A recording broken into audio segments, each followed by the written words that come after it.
Hello, I'm Victor, and this is The Junkyard. This month, the Roundtable is reviewing movies that in some way involve giant worm monsters. It's kinda you know, but it's also an opportunity. See, Bram Stoker's famous masterpiece, Dracula, has been so sexualized over time. I mean, yes, it had undertones in its own time, but the scary-sexy ratio with vampires has gone way the hell out of whack, resulting in, well... Yeah. But this month's theme led me to look at one of Bram Stoker's lesser-known works adapted to the screen for the first time. Free of all that lusty baggage, it's The Lair of the White Worm. The film starts in England, where archaeologists unearths a strange, sinister-looking skull in somebody's backyard. His girlfriend and her sister run out to see his find, and... Oh, go pull the other one! Our dad had a cow look like that once called Bessie. I reckon that's Bessie. Silly moo, that's not a cow, it's got no horns. Miss Spotted Dick! Oi, these actors seem to think that volume equals personality. Anyway, he shows them some Roman coins that were in the same strata as the skull, apparently kept well preserved in England's moist, mineral-rich soil. Meanwhile, these actors are just bad. This could be painful, but at least, this being England, there's not going to be any square dancing. There is nothing I hate more than square... Oh, goddammit! What? Why? And then a Chinese dragon? And Hugh Grant cuts it in half? What? Okay, I get it. The movie is explaining the legend of Sir John, who defeated the Dampton Worm, an integral part of the upcoming story, through a square dance. Okay, really, we get the whole story here, where archaeologist meets cocky young Dampton, descendant of the worm-slaying Dampton of old. Anyway, as archaeologist and Blonde 1 walk home, giving backstory on her mysteriously missing presumed dead parents, they're startled by a car. She points out how suspicious it is that it didn't have its headlights on, and archaeologist is apparently too nice to point out that they, in fact, were. Back at home, Cop drops off some evidence so Blonde 1 can paw at it, and then heads off. As he spots an intruder in a nearby house, he gets bitten by a snake. Fortunately...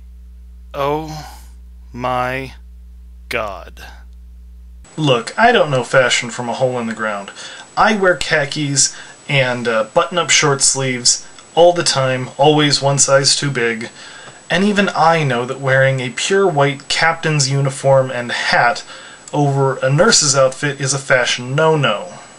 Anyway, as the white wardrobe ever so neighborly sucks the venom out of Cop's leg, after a 10-minute walk back to her home when it would of course do the most good, we learn that she's back early from her usual winter retreat and that she's interested in archaeologist and Blonde 1. Plus, her clever foreshadowing makes it obvious that she's some kind of snake lady. Oh, and she's evil. Watch how she responds to learning that Blonde's father's watch was found in a cave.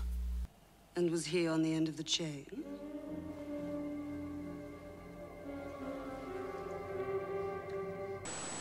No, you creepy bitch.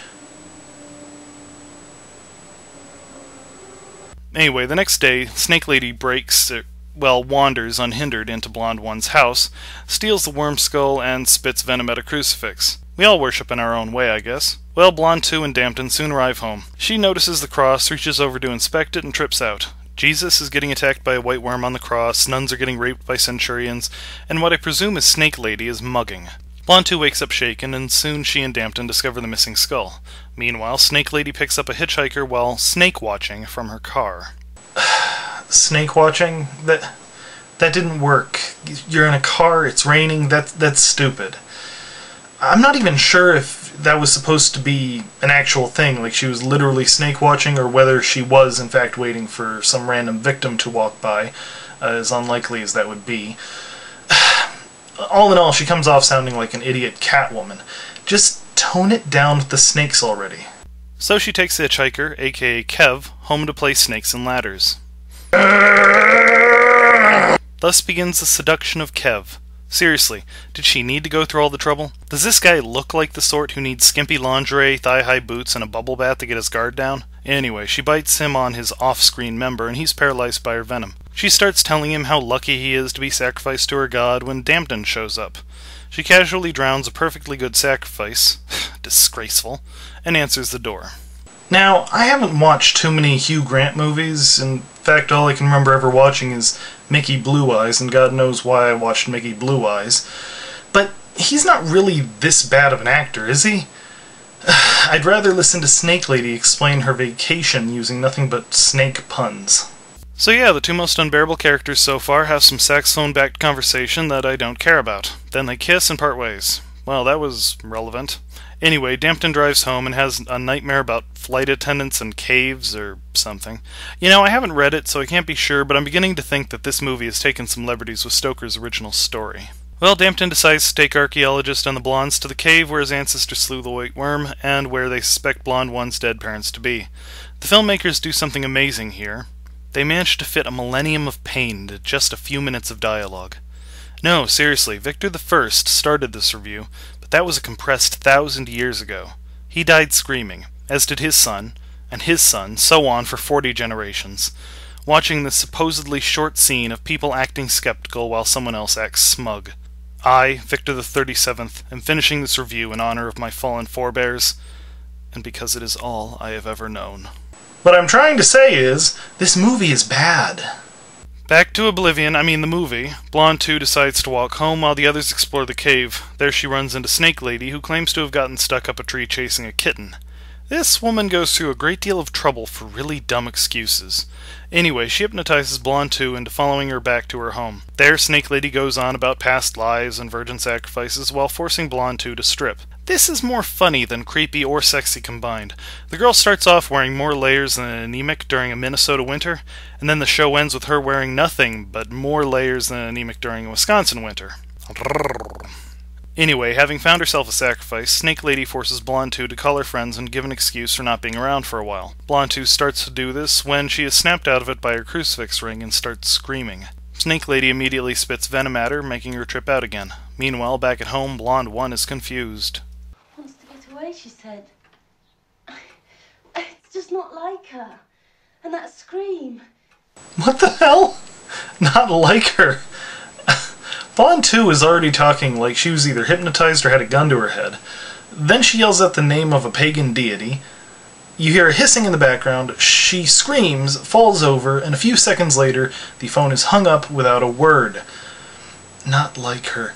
I expect not, unless the English have some really strange ideas about phone etiquette. Well, suspicion finally starts seeping into these subnormals' brains, and they begin to suspect that Blonde 2's disappearance is related to the snake god monster thing. Further, a string of subtle hints leads them to suspect Snake Lady's involvement. Dampton's plan? After consulting with the sweaty butler on music selection, he blares Snake Charmer music at Snake Lady's place. No, I don't want to describe this.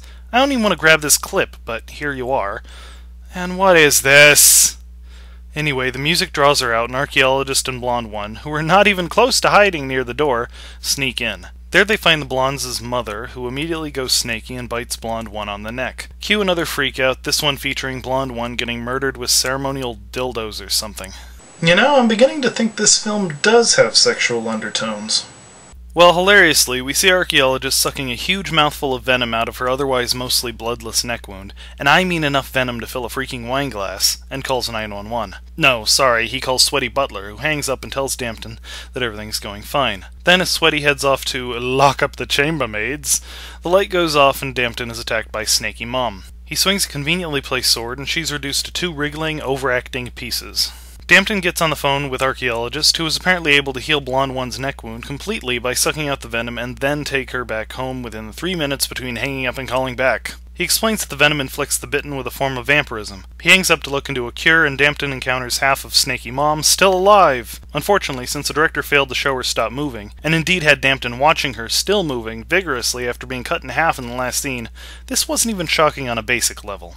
By the way, I should mention that Blonde 1 and Blonde 2 are actually named Mary and Eve, keeping with the film's attempt at a Christianity versus paganism theme. I can't remember which is which, so I'm going to continue calling them Blonde 1 and Blonde 2. Anyway, on with the review. The next day, Cop picks up Blonde 1 to identify her mother's body. However, Cop takes her instead to Snake Lady's place, revealing himself to be a snapire? A vamnake? Ooh. A vipire. Just as he has Blonde 1 cornered, Archaeologist shows up playing the bagpipes. He's even wearing a damn kilt. Anyway, he draws Vipire Cop and the snakes to him, and he ends up impaling the poor sap on a snake-themed sundial. He then marches, slowly, through the house playing the pipes. Now, I actually like the bagpipes, but this scene just goes on forever. Having attracted the attention of every living thing in the house, he stops in a poorly defensible position to inject what I assume is some kind of anti-venom. He hears a noise behind some curtains, so he releases a mongoose. Where was he keeping the mongoose? Which makes a dying noise. Knowing something is back there, the genius decides to open the curtains with neither bagpipes or, a goddamn weapon. It's Snake Lady, and she was wearing earplugs, but since he didn't have his bagpipe, who cares? Anyway, she bites him and drags his unconscious body down to the sacrificial chamber with the blondes. Blonde 2 is in her undies, Snake Lady is naked save for paint and a thong, and again I have this odd feeling that there may be some sexual themes written between the lines here. Anyway, while Dampton heads into the cave to gas the monster he believes is there, Snake Lady starts a sacrifice ceremony, droning on about Dionin being the serpent from Genesis and false gods and whatever. She's about to do something unsavory to Blonde 2 with a giant ceremonial dildo, when Dampton's gas forces Snake Lady to hurry things along, so she just dangles the girl over the pit and starts cutting the rope. Well, the title character finally makes his appearance, and yeah, it's a snake puppet. Actually, there haven't been any worms in this entire giant worm monster review, now that I think about it. My bad. Well, Archaeologist wakes up and pushes Snake Lady into the pit, but she grabs hold of Blonde too. So he takes out a knife and starts slowly trying to cut off her hand while the rope frays. He doesn't just pull Blonde over and kick Snakey in the face, he doesn't just stab at her hand until she lets go. He slowly hacks away at her hand, from the opposite side of any major arteries or tendons. Anyway, her hand falls off, or she falls off her hand, whatever, and gets eaten. Then, as the blondes take off, Archaeologist pulls out a damn hand grenade, and faster than you can say, "Smile, you son of a bitch," the worm is stir-fry. After administering some antidote, Archaeologist and Dampton, whose big contribution was to irritate the monster with some smoke off-screen, meet up at the house. There, our resourceful Highlander finds out over the phone that they gave him the wrong serum, and he's just given everybody anti-arthritis meds. The film ends with Vampire Archaeologist and Dampton talking about stopping for a bite. Guys, if this review seemed a bit hard to follow at points, you just have to understand how messed up this film is. I can't describe all the things that are factually suspect, logically twisted, or just ridiculous about this film without making a review that's longer than the actual movie. Some of this stuff was hard just to describe, and I'm not talking about the Venom freakouts. The filmmakers were either mad geniuses or lazy idiots.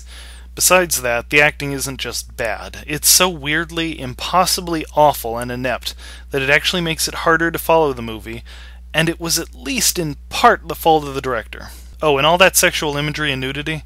All my relevant organs shut themselves off in protest halfway through this film. Even the parts of my anatomy that think Jessica Alba is a great actress have higher standards than this movie. So yeah, Lair of the White Worm. Can't say I liked this one. It was actually pretty hard to get through. Maybe it would be more fun with friends, but only if they were friends you wouldn't mind losing. Anyway, this has been Victor with the Junkyard. Thanks for watching and have a good day.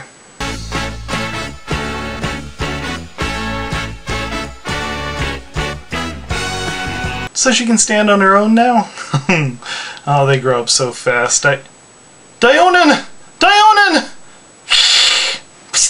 Ah!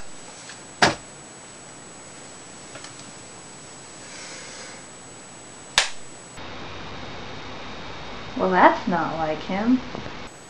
Oh, hey guys, if you want to see more of the Roundtable reviews for this giant worm monster May, go to the link provided and see what the others have done. I think they did a really great job, and... oh, the white worm is supposed to represent a penis, isn't it? Nah!